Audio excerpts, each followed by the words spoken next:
خالق تک پہنچنے کے جتنے بھی راستے ہیں ہمیں قرآن کریم نے بتائے، ان میں سجدے کے علاوہ سب راستے مخلوق سے ہو کر گزرتے ہیں۔ اولاد کے لیے ماں باپ کو بنا دیا کہ اگر وہ ماں باپ کی اطاعت کرے، خدمت کرے تو وہ اللہ کا قرب پا سکتا ہے۔ بے شمار واقعات ہیں ایسے۔ حضرت بایزید بستامی فرماتے ہیں کہ میں نے ماں کی خدمت کی تو میرا قلب منور ہو گیا، روشن ہو گیا۔ ماں نے پانی مانگا، میں نے پانی لا کے دیا، سردیوں کی رات تھی، ماں نے ہاتھ اٹھا دیے، میرا قلب روشن ہو گیا۔ اب ماں باپ کی خدمت اللہ کا قرب پانے کا ایک ذریعہ ہے۔ والدین اگر اولاد کی صحیح خدمت کریں، اللہ کی رضا کے لیے کریں تو وہ ان کے لیے نجات کا باعث ہے۔ یہاں تک کہ اگر ہم جانوروں سے بھی حسن سلوک کریں اور مقصود اللہ کی رضا ہو۔ میرے حضور نے حدیث بتائی کہ بنی اسرائیل میں ایک فاحشہ عورت تھی۔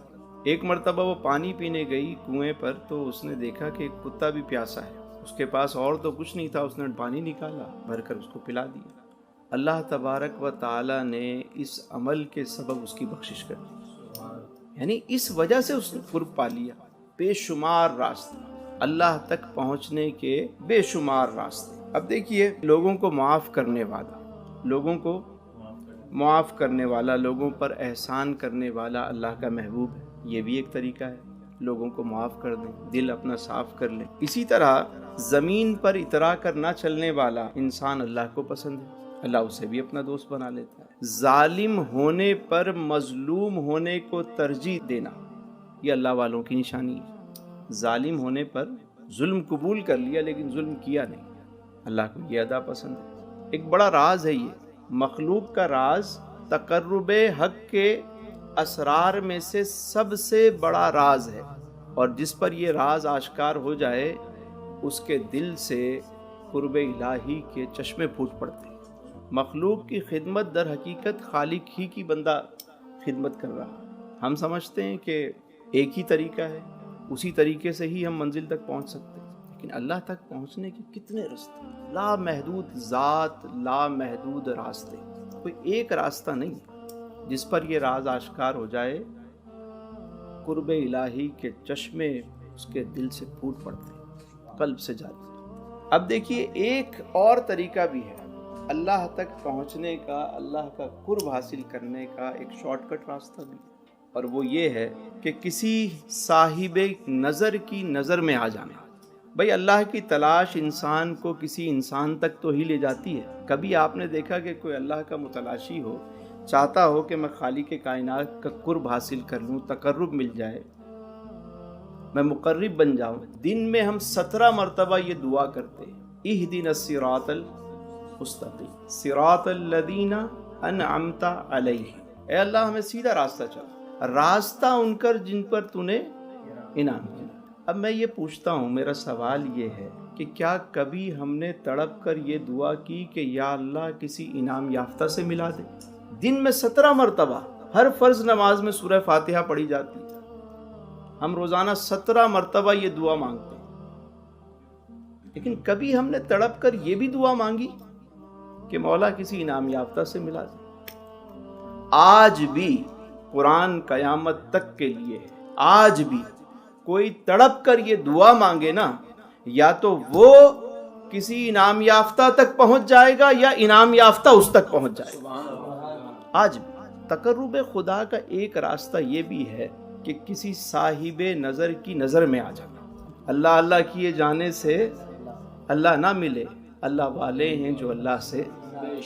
ہمارے یہاں ایک چیز مشہور ہے، ہم کہتے ہیں بھائی نظر لگ جاتی ہے، تو یقیناً حق ہے، نظر بد لگتی ہے۔ میں یہ کہتا ہوں کہ اگر نظر بد لگ سکتی ہے تو نظر خیر بھی تو لگ سکتی ہے بھائی، سبحان اللہ، نظر حق بھی تو لگ سکتی ہے، اس میں بھی تو تاثیر ہے نا۔ ہم ایک ہی طرف کیوں دیکھ رہے ہیں کہ نظر بد لگ سکتی ہے، نظر بد ہو گئی؟ کبھی کسی نظر خیر والی نظر میں بھی آپ صاحب نظر کی نظر میں آ جاؤ، پھر آپ دیکھو کیسے منازل طے ہوتی ہیں، کیسے مدتوں کا سفر جو ہے وہ لمحوں میں طے ہوتا ہے۔ تو یہ بھی ایک قرب الہ کا بہت بڑا ذریعہ ہے کہ کسی صاحب نظر کی نظر میں آ جانا۔ حدیث قدسی ہے، اللہ رب العزت ارشاد فرماتا ہے، یتقرب عبدی بالنوافل، میرا بندہ میرا قرب نوافل کے ذریعے حاصل کرتا ہوں۔ میں کسی سے پوچھوں کہ نوافل کے ذریعے قرب کیسے حاصل ہوتا ہے تو جواب ملتا ہے جناب ہماری سوچ تو یہی ہے نا، ہم سمجھتے ہیں نفل کا مطلب 2 رکعت نماز ہی ہے، یقیناً وہ بھی نفل ہے، لیکن نفل کا جو فلسفہ ہے یہ بہت وسیع ہے۔ ہر کار خیر جو ہے وہ نفل میں آتا ہے۔ نوافل پڑھنا، سجدے کرنا تقرب الہ کا ذریعہ ہے، لیکن نوافل کی جو ڈیفینیشن ہے وہ بہت وسیع ہے۔ ہر کار خیر، آپ نے کسی کی مدد کی، بلکہ حدیث مبارکہ میں ہے، مسلم شریف کی روایت ہے، سیدنا ابو ہریرہ راوی ہیں، فرماتے ہیں رسول اللہ صلی اللہ علیہ وسلم نے فرمایا کل بروز قیامت اللہ تبارک و تعالیٰ فرمائے گا اے بندہ فلاں، ایک شخص سے مخاطب کہ میں بیمار تھا، تو میری عیادت کو نہیں آیا۔ وہ کہے گا باریلا، میں کیسے آپ کی عیادت کر سکتا ہوں؟ اے میرے مالک تو رب العالمین ہے۔ اللہ فرمائے گا اے میرے بندے، میرا فلاں بندہ بیمار تھا، میرا فلاں بندہ بیمار تھا اور تجھے خبر تھی، تو اگر وہاں پہنچ جاتا تو مجھے وہیں پاتا تو۔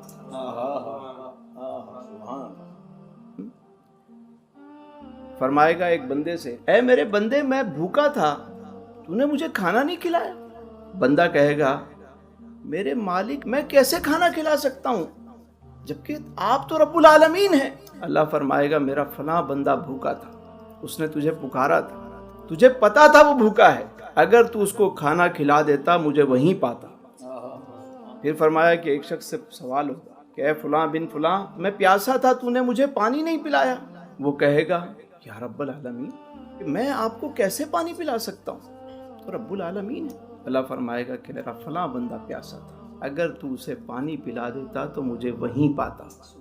تو اللہ تک پہنچنے کے جتنے راستے ہیں وہ مخلوق سے ہو کر گزرتے ہیں، یہ ہمیشہ یاد رکھیں، یہ راز ہے، اس کو سمجھنے کی کوشش کریں۔ کبھی بھی کسی کا دل نہ توڑیں، کبھی کسی پہ ظلم نہ کریں، ظالم ہونے پر مظلوم ہونے کو ترجیح دیں، یہ فلسفہ۔ کبھی معاف کر دیں، چھوڑ دیں، حق سے زیادہ دے دیں، اللہ کی رضا کے لیے۔ جب یہ کام کریں آپ دیکھیں کہ برکت کیسے ہوتی ہے۔ اللہ کو راضی کرنے کا ایک اور شاندار، سب سے افضل و اکمل، سب سے پیارا طریقہ، وہ کہتے ہیں نا زما بھائی، وہ فاسٹ ٹریک، وہ بتا رہا ہوں کہ اللہ تک پہنچنے کا سب سے تیز ترین راستہ کیا ہے؟